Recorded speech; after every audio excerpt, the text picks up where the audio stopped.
Neha shooting के उस scene को याद कर सिहर उठती थी। वह ओलिशा की बॉडी डबल थी। सो सारे रेप सीन या उगड़े बदन वाले सीन उस पर ही फिल्माए जाते थे। वैसे तो अब उसे इन सब की आदत पड़ चुकी थी, पर आज रेप सीन को विभिन्न कोणों से फिल्माने के चक्कर में वह काफ़ी टूटी व थकी महसूस कर रही थी। फिर देर रात तक नींद उससे कोसों दूर रही। अपनी ही चीखें, चाहे डायलॉग ही थे, उसके कानों में गूंजकर उसके अपने ही अस्तित्व पर सवाल खड़े कर रहे थे, जिसके कारण उसे शारीरिक थकावट से ज़्यादा दिमागी थकावट महसूस हो रही थी। कब तक वह ऐसे दृश्यों पर अभिनय करती रहेगी? यह सवाल उसके सिर पर हथौड़े की तरह वार कर रहा था। विचारों के भंवर से बाहर निकलने के लिए वह कॉफ़ी का मग हाथ में पकड़ खिड़की के पास आकर खड़ी हो गई। बाहर आसपास की दुनिया देख उसे कुछ सुकून मिला ही था कि उसे देख एक दो लोगों ने हाथ हिलाया और फिर आपस में कोई भद्दा मजाक कर खी कर हंसने लगे। सबको पता है कि वह छोटी मोटी फिल्मी कलाकार है, पर शुक्र है यह नहीं पता है कि वह किसी का बॉडी डबल करती है, नहीं तो उसे वेश्या ही समझ लेते। खैर, दिमाग से यह कीड़ा बाहर फेंक वह कॉलेज जाने की तैयारी करने लगी थी। बस पकड़ने के लिए स्टॉप पर खड़ी थी तो देखा कि दो चार आवारा कुत्ते एक कुतिया के पीछे लार टपकाते हुए उस पर झपटने जा रहे थे। वह कुतिया जान बचाकर उसके पैरों के आसपास चक्कर लगाने लगी। तभी एक पत्थर उठा, उसने कुत्तों को भगाया। कुतिया भागकर एक नाले में छिप गई। बाहर आवारा कुत्ते उस कुतिया के आने का इंतज़ार करने लगे। किसी ने भी कुत्ते को वहाँ से नहीं भगाया। शायद मन ही मन इस कुतिया का तमाशा देखने की चाह रही होगी भीड़ की। तभी उसकी बस आ गई और वह अपना बस पास दिखा सीट खाली होने का इंतज़ार करने लगी। सीट का इंतज़ार करते करते आत्म मंथन भी करने लगी। शूटिंग के समय तो वह भी इस निरीह कुतिया की तरह लार टपकाते साथी सदस्यों से इसी तरह बचती फिरती रहती है, क्योंकि उनकी निगाह में ऐसे सीन देने वाली युवती का अपना कोई चरित्र नहीं होता। तभी तो सीन फिल्माते समय जानबूझकर एक ही सीन को बीसियों बार रीटेक करवाया जाता है। कभी एंगल की बात तो कभी कपड़े ज़्यादा नहीं उघड़े, क्या क्या बहाने नहीं बनाए जाते उसकी बेचारगी का फ़ायदा उठाने के लिए। इसी कारण वह भी हर सीन के बाद चुपचाप एक कोने में बैठ जाती है। एक बार उसने छूट दे दी तो गरीब की जोरू बन रह जाएगी। उसकी अपनी बेबसी, शूटिंग पर उपस्थित लोगों की कुटिल मुस्कान, भेदती निगाहें व अश्लील इशारे उसके अंतर मन को शत विशत कर रहे थे। पर वह भी क्या करे, बड़े बड़े सपने लेकर वह चंडीगढ़ आई थी। उस शिक्षा के साथ साथ मॉडलिंग व फिल्मों में काम करने के लिए सब कहते थे कि वह फिल्मी सितारा लगती है, एकदम परफेक्ट फिगर है। कोई भी डायरेक्टर उसे देखते ही फिल्मों में हीरोइन साइन कर लेगा। उच्च शिक्षा का सपना लेकर चंडीगढ़ आई नेहा की मुंबई तो अकेले जाने की वह रहने की हिम्मत न पड़ी। पर यहाँ पढ़ाई के दौरान ही चंडीगढ़ में थोड़ी जान पहचान के बलबूते पर उसे मॉडलिंग के काम मिलने लगे थे। माँ बाप के मना करने के बावजूद वह इस आग के दरिया में कूद पड़ी। मॉडलिंग से संपर्क बने तो इक्का दुक्का टीवी सीरियल में काम भी मिल गया। उसे इतनी जल्दी मिलती शोहरत कुछ नामी गिरामी कलाकारों को रास नहीं आई। बॉलीवुड में उनको नेहा का आना खतरे की घंटी लगने लगा।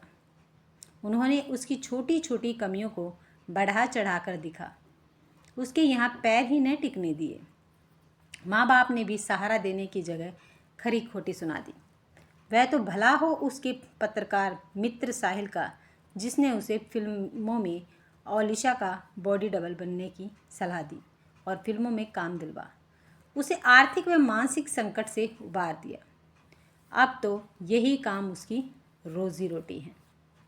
आज कोई रिश्तेदार उसका अपना नहीं, सभी ने उसे मुंह मोड़ लिया है। इसी वजह से पढ़ाई दोबारा शुरू कर वह कुछ बनना चाहती हैं ताकि इससे छुटकारा पा सके। पर क्या करे, कहाँ जाए? माँ बाप तो स्वीकारने से रहे। नहीं, ऐसे बेचारगी वाले नेगेटिव विचारों को वह फन नहीं उठाने देगी। यही कमज़ोरी औरों को फ़ायदा उठाने का मौका देगी और वह उस बस स्टॉप वाली निरीह कुतिया की तरह किसी के पैरों पर गिड़गिड़ाएगी नहीं। इस सोच ने उसे संबल प्रदान किया। वर्तमान से रूबरू होते ही वह समझ गई कि आज भीड़ से भरी बस में उसे सीट मिलने से तो रही, इसलिए यूनिवर्सिटी तक खड़े होकर ही जाना पड़ेगा। चलो, केवल 20 मिनट का ही सफ़र रह गया है, वह भी बस आराम से कट जाए। वैसे भी गली के आवारा कुत्तों से ज़्यादा अश्लील व खूंखार तो कई बार सहयात्री होते हैं। सीट मिली तो विचारों की तंद्रा भी टूटी और नेहा को चैन भी आया, क्योंकि आज नकारात्मक विचारों की कड़ी टूट ही नहीं रही थी। बगल की सीट खाली हुई तो लाठी पकड़े बूढ़े ने जानबूझकर उस पर अपना भार डाल दिया। वह किनारे खिसकी तो वृद्ध व्यक्ति ने हद ही कर दी। बैठते बैठते उसके हिप्स पर चूटी काट दी। उसने घूर कर देखा तो खिसे निपोर सॉरी बोलने लगा कि गलती से हाथ लग गया था।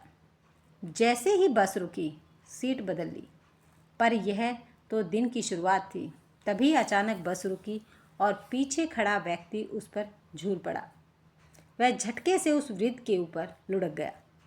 उसने खड़े होकर बाकी सफ़र तय करना ही सही समझा और अपनी सीट से खड़ी हो आगे दरवाजे की तरफ बढ़ने लगी।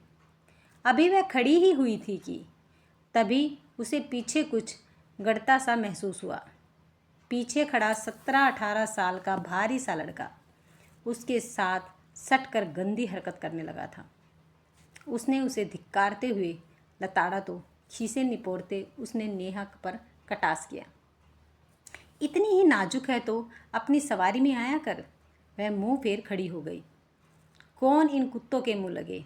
इन कुत्तों का शिकार नहीं बनना उसे।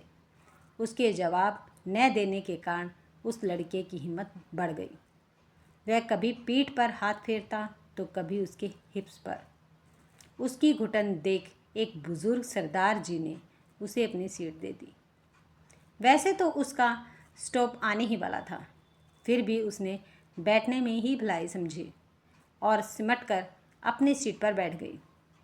पता नहीं उसकी इस बात को उस लड़के ने कैसे लिया, क्योंकि स्टॉप आने पर जैसे ही वह उठी तो उस लड़के ने उसके रास्ते में पैर अड़ा दिया। वह गिरते गिरते बची। इस हरकत से जब उस बुजुर्ग सरदार जी ने उस लड़के को टोका तो उसने भरी बस में उन्हें 2 मुक्के मारे, पीछे सीट पर धकेल दिया। उन्हें बचाने के लिए कोई नहीं उठा। ड्राइवर, कंडक्टर व सारी सवारियां मूक दर्शक बन तमाशा देखती रही, जिससे उस लड़के की हिम्मत और बढ़ गई। इस सब तमाशे की वजह से नेहा अपने स्टॉप पर उतर ही नहीं पाई। लगा कौरवों की सभा में फंस कर रह गई है। तभी लाल बत्ती पर बस रुकी। नेहा ने वहीं उतरने में अपनी भलाई समझी, पर यहाँ भी मुसीबत ही हाथ लगी। सोचने और कूदने में समय लग गया और उसके कूदते कूदते ही बस चल पड़ी और वह सीधा सड़क पर गिरी। ज़्यादा चोट नहीं लगी। हाँ, कुछ गाड़ी वालों ने गालियाँ ज़रूर सुना दी। तभी जैसे ही वह खड़ी हुई तो 2 मजबूत हाथों ने उसे घुमाकर अपनी तरफ कर लिया और फुटपाथ की तरफ खींचकर ले गया। जैसे ही उस अनाम व्यक्ति को धन्यवाद करने के लिए उसने उसकी तरफ देखा तो उसकी चीख गले में ही घुट कर रह गई। यह तो वही दुष्ट था और भरी सड़क के किनारे ला उसकी इज्जत पर हमला करना चाहता था। चलती दौड़ती सड़क को देख नेहा ने हिम्मत जुटाई और 2 करारे थप्पड़ उस दुष्ट के मुंह पर जड़ दिए। नेहा ने कड़क लहजे से पूछा, क्या बदतमीजी है? तुम मेरे पीछे क्यों पड़े हो? ओ मेरी रानी, तुम्हें तो पाकर ही रहूँगा। पहले मेरे इन गालों पर चुंबन दे, इन्हें सहलाओ, तभी तुम्हें जाने दूंगा। कब तक तड़पाओगी मेरी जान? वह वैसे ठहाका मारकर हंसा और उसे अपनी तरफ खींचने लगा। नेहा समझ गई कि कोई बड़ी मुसीबत आन पड़ी है, अपनी रक्षा स्वयं ही करनी पड़ेगी। सो उसने कसकर पकड़े अपने बैग में से अपने सुरक्षा कवच, लाल मिर्च पाउडर और मोबाइल को निकालने के लिए जहदत शुरू कर दी। आज तक कभी ज़रूरत नहीं पड़ी थी मिर्च पाउडर की। इस मुसीबत में, हड़बड़ाहट में, न तो उसे मिर्च पाउडर मिल रहा था और न ही मोबाइल। बेबस हो उसने बढ़ती भीड़ की तरफ झांका। कई लोग उसकी सहायता करने के बजाय अपने अपने मोबाइल से इस सारे कांड का वीडियो बना रहे थे। उसने सहायता के लिए गुहार लगाई। इक्का दुक्का लोग उसकी सहायता को आगे बढ़े भी तो भीड़ ने उनके कदम थाम लिए, यह कहकर कि देखते नहीं शूटिंग चल रही है। कल भी यहीं एक शूटिंग चल रही थी। किसी ने ऐसे हस्तक्षेप करने की कोशिश की तो बाउंसरों ने उसकी खासी पिटाई कर दी थी। सारी भीड़ शूटिंग का मज़ा लेने के लिए घेरा बना खड़ी हो गई। यह सब सुन देख नेहा का दिमाग पल भर के लिए सन्न हो गया।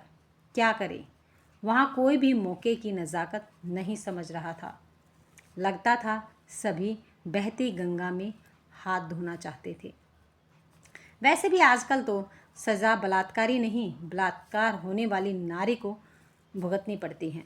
लोग बाग तो बलात्कारी, आतंकवादी और हत्यारों के साथ सेल्फी ले हर्षित महसूस करते हैं। नहीं, वह दूसरी निर्भया नहीं बनेगी। निर्बल नहीं, निर्भय होना है उसे। इस सोच के साथ जैसे ही वह अपने बैग में हाथ डाल अपने हथियार निकालने लगी तो उस शख्स ने मौका पाते ही उसे ज़मीन पर गिरा दिया। स्वयं नेहा की छाती पर बैठ गया और बोला, करती है किस या नहीं, मैं चंडीगढ़ का किसर बॉय हूँ, देखता हूँ तुम मुझे कैसे इनकार करती हो। उसकी इस हरकत पर भीड़ ने तालियां बजानी शुरू कर दी। एक ने फिक्रा खसा, क्या बढ़िया डायलॉग है, पिक्चर सुपरहिट है। मेरे भाई जारी रखो, बिल्कुल असली सा मज़ा आ रहा है। एक के बाद दूसरी आवाज़ें आ रही थी। तब तक वह लड़का अपने होठों को उसके होठों तक ले गया। नेहा ने हिम्मत जुटा उसे परे धकेला। जैसे ही वह पीछे हटा तो दूर गिरा। नेहा का बैग उस लड़के के पैरों से लगकर नेहा के हाथों में आ गिरा। आनन फानन नेहा ने लाल मिर्च का पैकेट ढूंढने की कोशिश की। उसके हाथ में पैकेट आता उससे पहले ही वह लड़का अपनी जींस की जिप खोल उसकी तरफ बढ़ा और भीड़ इस सब का पूरा लुत्फ़ उठा रही थी। लोगों के साथ मोबाइल पर और आंखें उन दोनों पर टिकी थी ताकि कोई भी पल मिस न हो जाए। भीड़ में से कोई चिल्लाया, अजी वाह, यह तो ब्लू फिल्म की शूटिंग चल रही है। नेहा समझ गई, वासना से लिप्त भीड़ उसकी कोई सहायता नहीं करेगी। क्या पता एक दो लोग और इस मौके का फ़ायदा उठाने को आ जाए। उसे अपनी रक्षा खुद करनी पड़ेगी। हिम्मत जुटा उसने हाथ में आए मिर्च के पैकेट को बाहर निकाला और उस दुष्ट की आंखों में झोंक दिया। जब तक वह आंखें मलता तब तक नेहा ने अपने मिर्च वाले हाथों से उसका वही अंग जिप में से निकालकर दांतों में भींच दिया। खून का फुआरा फूट पड़ा। लड़का दर्द से बिलबिला रहा था। सड़क पर लौटने लगा। सारी भीड़ हक्की बक्की रह गई। वीरंगना के समान नेहा उठ खड़ी हुई। कपड़े झाड़ उसने मिर्च का पैकेट हाथ में ले नपुंसक भीड़ पर छिड़क दिया। लो अब खींचो फोटो, अपना व अपने इस साथी दरिंदे का, और पिच से भीड़ पर थूक दिया। वह आगे बढ़ गई। भीड़ ने उसके लिए खुद ही रास्ता